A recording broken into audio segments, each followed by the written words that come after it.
on vous dit il faut de la croissance. Alors, la croissance, c'est quand même bizarre, parce que la croissance, c'est 2%. Hein? Alors, par rapport à ce truc-là, la croissance, c'est ça, vous voyez, là-haut. C'est pas plus que ça. Et on nous dit qu'avec ça, il n'y aura plus de chômage, la Sécu fera des bénéfices, etc. On aura tous une espérance de vie jusqu'à 120 ans, etc. etc. Moi, j'ai la peine à le croire. Déjà, ça serait bien d'utiliser ça. Parce que c'est pas sûr, on verra tout à l'heure, que ça, c'est pas forcément... Il y a des parties gâchées, des gaspillages, etc. Et on n'utilise pas tout ça, mais c'est vendu, donc ça compte. Voilà. Alors, la croissance, on nous en parle. Bon, qu'est-ce qu'on pourrait en faire? Moi, je sais pas. Je m'étais dit, bon, on la met là. Mais on pourrait la mettre là aussi, ou là, ou là. Bon, enfin, vous voyez, c'est quand même juste un petit appendice, hein, 2%. Même si c'est plus grand, c'est 4. Comme ils ont 5 en Chine, ils avaient beaucoup plus, hein. Mais maintenant, les Chinois, eh bien, eux aussi, ils ont des restrictions. Alors, pourquoi faut-il absolument courir comme ça? Avec quoi ça marche la croissance? La meilleure comparaison que j'ai trouvée, c'est les chiens de traîneau dans Jack London.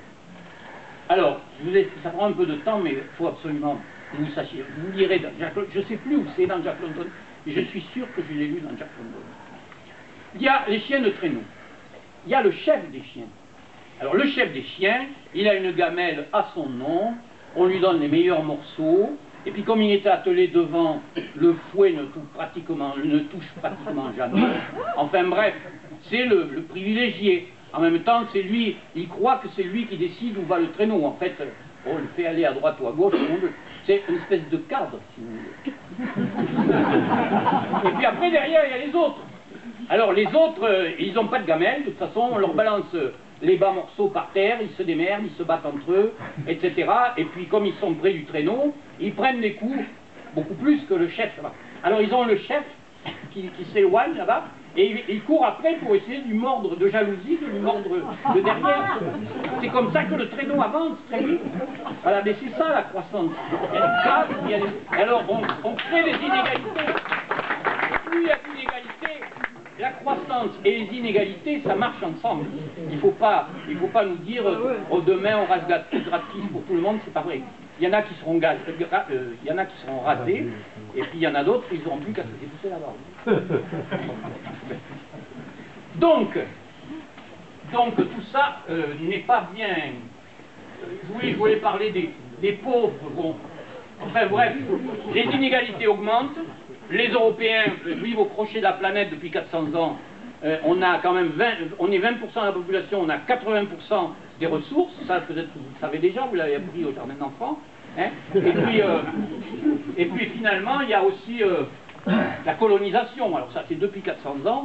On a colonisé quasiment, enfin, de grandes parties de la planète, sauf à des endroits où il y a eu des empires qui existaient déjà, qui ont résisté, comme la Chine, par exemple. Mais enfin, il y a eu le sac de Pékin par les armées anglaises et françaises, quand même, que les Chinois n'ont pas oublié, paraît-il.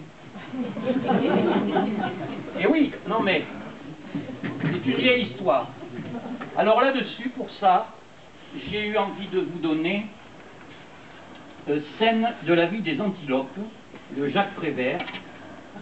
Je vais mettre ça ici, ça sera plus pratique. C'est un peu en résonance quand même avec ce que je viens de dire.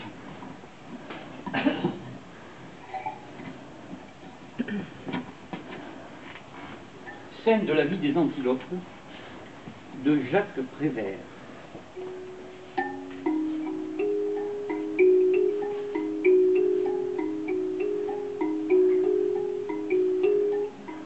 En Afrique, il existe beaucoup d'antilopes.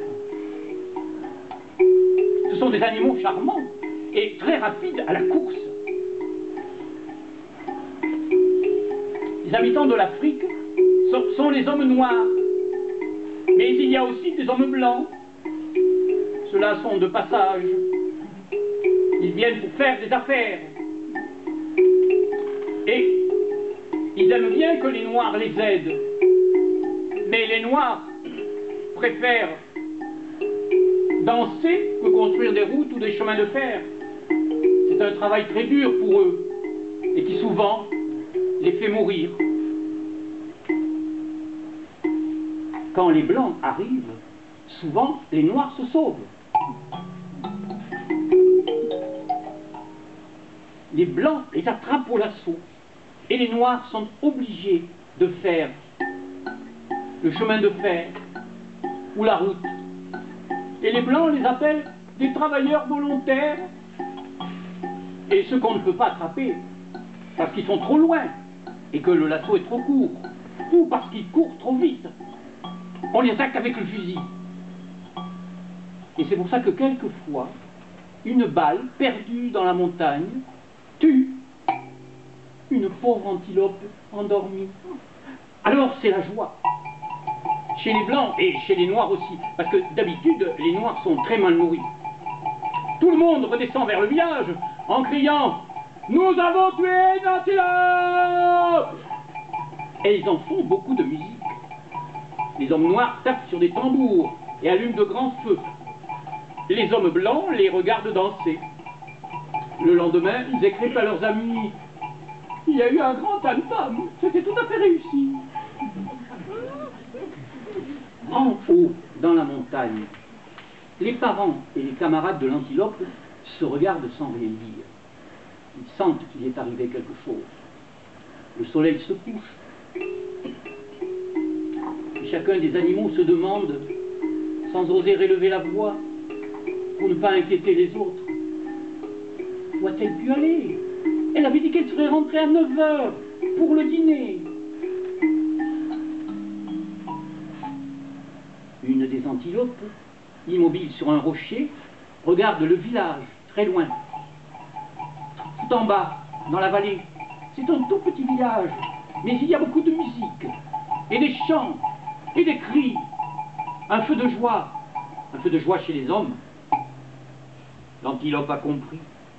Elle quitte son rocher et va retrouver les autres, et dit « Ce n'est plus la peine de l'attendre. Nous pouvons dîner sans elle. » Alors, toutes les antilopes se mettent à table. Mais personne n'a faim. C'est un très triste repas.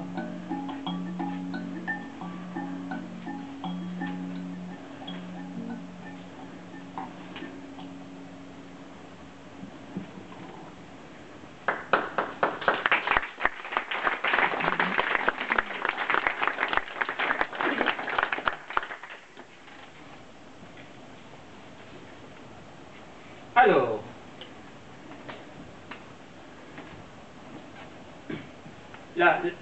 l'acmé, enfin, l'excès de la dominance de l'argent, c'est la financiarisation maintenant, qui atteint des sommets en vitesse aussi. Il ne faut pas oublier la vitesse dans tout ça. Il y a la vitesse, il y a l'argent, il y a aussi l'énergie. Et ça, on va le voir tout à l'heure. Alors, on va d'abord voir la casse des services publics.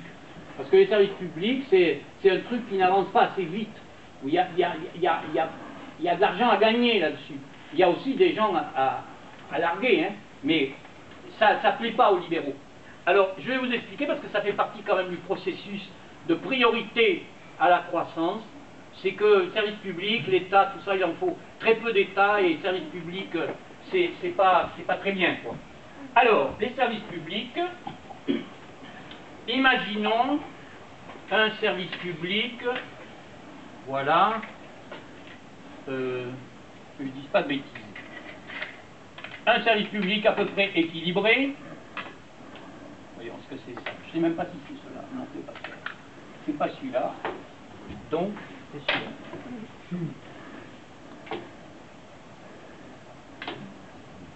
Voilà. Ça, c'est les dépenses.